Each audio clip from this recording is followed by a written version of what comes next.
member of the House Armed Services and Homeland Security Committees.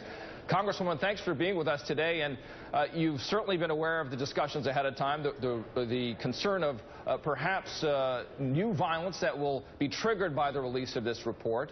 What's your thought? Should it be released, and why now? Absolutely. We need to have transparency. The American people need to understand what its American government is doing. My husband was the senior prosecutor at Guantanamo, and he and his team refused to use any of this information gathered by torture because they thought it was completely and totally unreliable. And in fact, I remember him telling me that they could get more by giving a prisoner McDonald's Happy Meal than they would on the reliability of this torture-related information. Well, the criticisms have been made about the release, and I shared some of it with you, the former Vice President, Dick Cheney. I also would like to share the response from former Bush White House Communications Director Nicole Wallace and what she said earlier on Morning Joe. Take a listen to this. Months after 9/11, there were 3 people who we thought knew about imminent attacks, and we did whatever we had to do. And I pray to God that till the end of time, we do whatever we have to do to find out what's happening. And the notion that this somehow makes America less great is asinine and dangerous. Does it make America less great?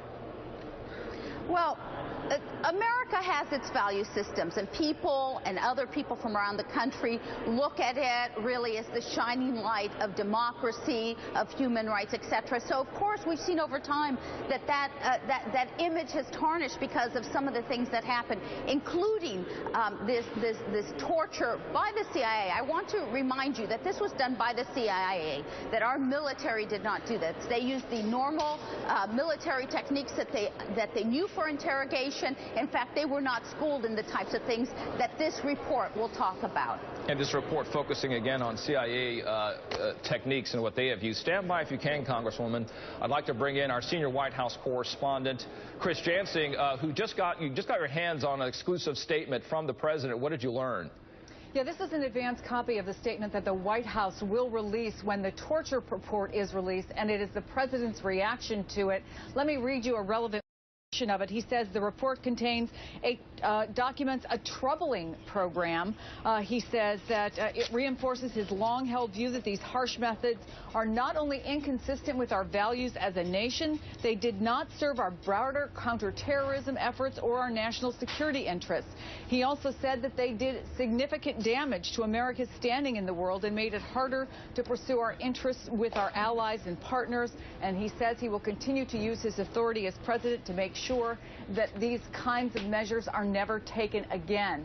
These are strongly worded comments, consistent, though, with what we've heard from the president, who from the second day of his administration outlawed the kind of techniques that are outlined in this report that's going to be released later today.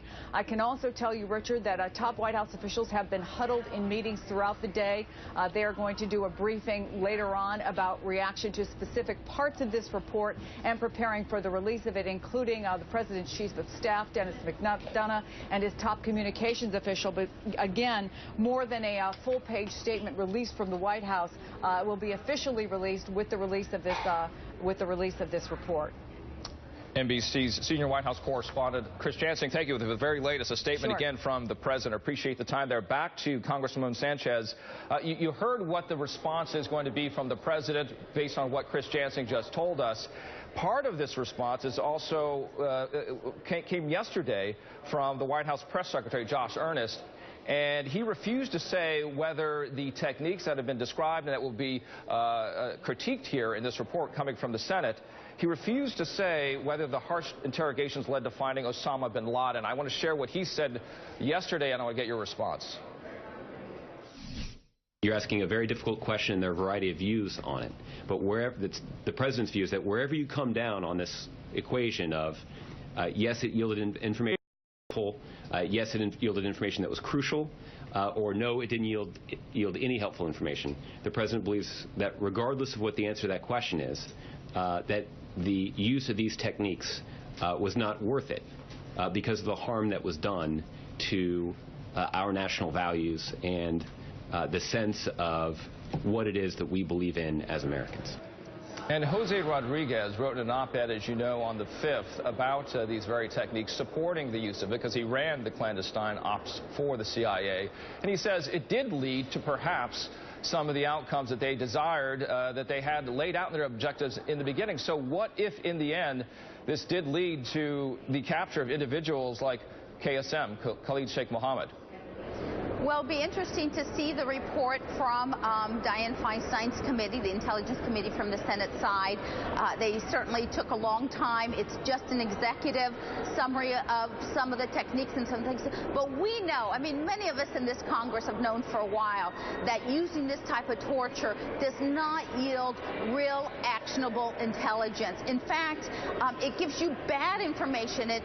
People will do anything sometimes to stay alive. They'll tell you what they think that you want to hear, and it's not the right information. And many of us here who have studied this, who have followed this, understand that. And so it really is important for the American people to understand, and this report will give us some glimpse of the fact that torture really doesn't work. And more importantly, it puts our military and our embassy mission folks who are in other countries who get taken captive at a higher risk that they will be tortured than because we have done the same thing. Congresswoman Loretta Sanchez of New York, thank you so much for your time today. Of California. Of California. I'm sorry to say New York. I'm from California. I should have remembered that. Appreciate it. Let's bring in our new panel today.